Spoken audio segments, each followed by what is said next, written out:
Mr. Speaker, sir, I support the motion raised by my colleague, Mr. Leong Man Wai.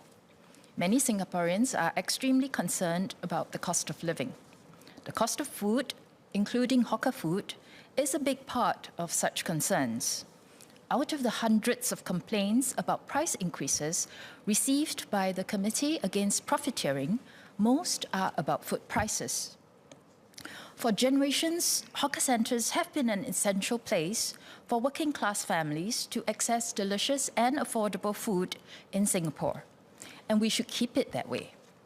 To do that, not only do we need to keep the cost of hawker food under control, we also need to ensure that the overall hawker industry remains vibrant, and being a hawker is a viable and sustainable livelihood for Singaporeans. That is why in our motion statement today, we have emphasised that we must improve the prospects of hawkers so that we can sustain and grow our hawker culture and continue to enjoy good and affordable food.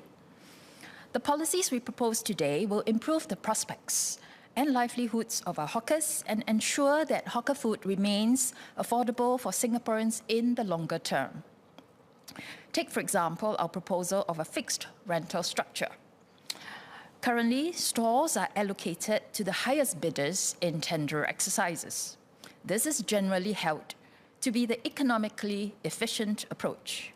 However, PSP believes that the allocation of essential goods and services need to account for other non-economic factors.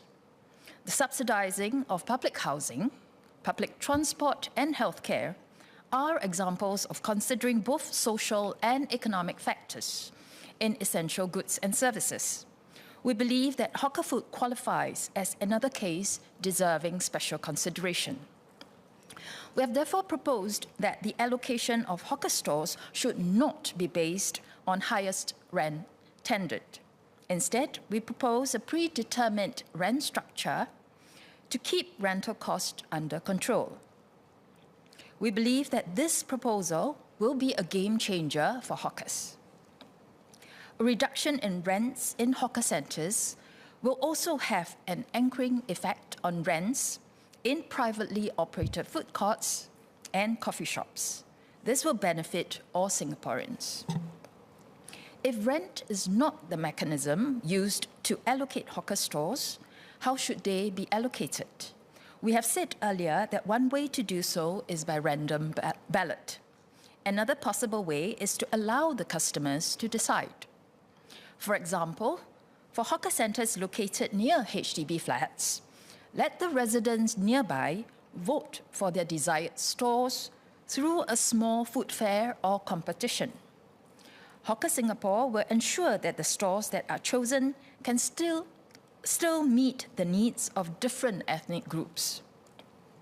PSP believes that getting the stakeholders involved in the decision-making will lead to a more optimal outcome. We can first implement this on a trial basis at a few hawker centres to determine its feasibility before extending it to all hawker centres. Next, I want to reiterate that PSP firmly believes that it should be the government's responsibility to ensure that food remains affordable, not the hawkers. We therefore propose that instead of compelling hawkers to offer budget meals to everyone at their own cost, the government should pay for targeted food discounts at hawker centres for Pioneer, Merdeka, CHAS cardholders and lower-income households. The government can also provide lower-income households with more CDC vouchers to pay for their hawker meals. This will provide vulnerable groups with some much-needed assistance in the short term to ensure that their meals remain affordable. This approach ensures that assistance is more targeted at the more vulnerable. The government's current budget meal approach, however, is open to all. In the past, we have argued for basic goods and services to be exempted from GST. The government's response has always been that this would also benefit the rich, and targeted vouchers and rebates are better. Therefore, I'm sure the government can understand how the hawkers feel when they see customers visibly better off than them financially buying budget meals from them. Isn't this a case of double standards? How is this fair to the hawkers? Secondly, PSP's approach ensures greater fairness to all vulnerable Singaporeans, not just those staying near the social enterprise hawker centres or rental HDB coffee shops. Thirdly, our proposal is more sustainable because it will be funded by the government instead of the hawkers themselves. As my colleague, Mr. Leong Man Wai, has explained, the budget meal initiative is being paid for by hawkers themselves, but many of them are themselves lower-income Singaporeans who are not in a good position to pay for such initiatives. Now, I would like to share another proposal by PSP to lower cost for hawkers and keep hawker food affordable for Singaporeans.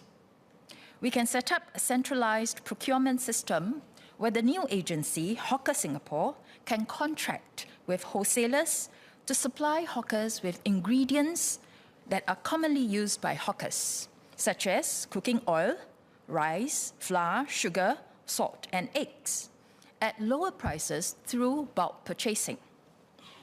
Hawkers have the option to get their supplies through such arrangements, or they could still choose to use their own suppliers if they think that it is of better quality or it gives them some other competitive advantage.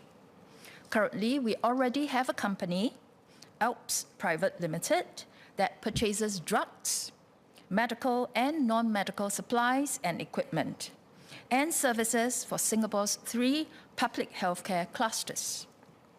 Last year, PSP had called on the government to centralize drug procurement across all public and private medical institutions and distribute drugs to public and private health facilities on a not-for-profit basis.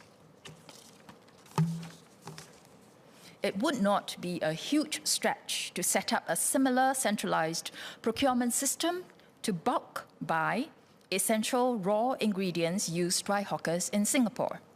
We believe that such a system would have a very substantial impact on reducing the cost of living in Singapore. I would like to emphasize that no hawker will be forced to get their supplies through PSP's proposed centralized procurement system. Additionally, the government will not provide any subsidies to hawkers through the system. All savings will come from bulk purchasing the ingredients from wholesalers.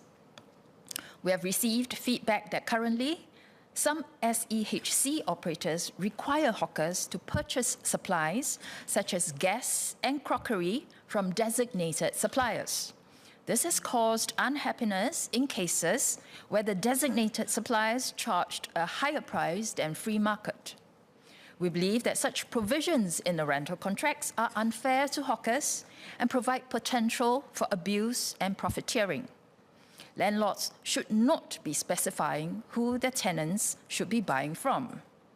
We propose that the Code of Conduct for leasing of rental premises, we propose that the Code of Conduct for leasing of retail premises be revised to explicitly cover hawkers and prohibit all such practices. Contracts that deviate from this must seek the tenant's agreement and be submitted to the Fair Tenancy Industry Committee, as is the existing practice. Mr. Speaker, sir, PSP understands that many Singaporeans, especially the lower income and the elderly, are extremely concerned about the cost of living. Over the years, affordable hawker food has been one of the major ways through which the cost of living has been kept in check for Singaporeans. We recognize the importance of this. As circumstances change, we need to adjust our policies to ensure that hawker food remains affordable in a sustainable way. We believe that our 6 proposals will substantially help lower the cost of living for Singaporeans while ensuring that being a hawker remains a viable and sustainable livelihood for Singaporeans. We hope that the government will seriously consider these proposals.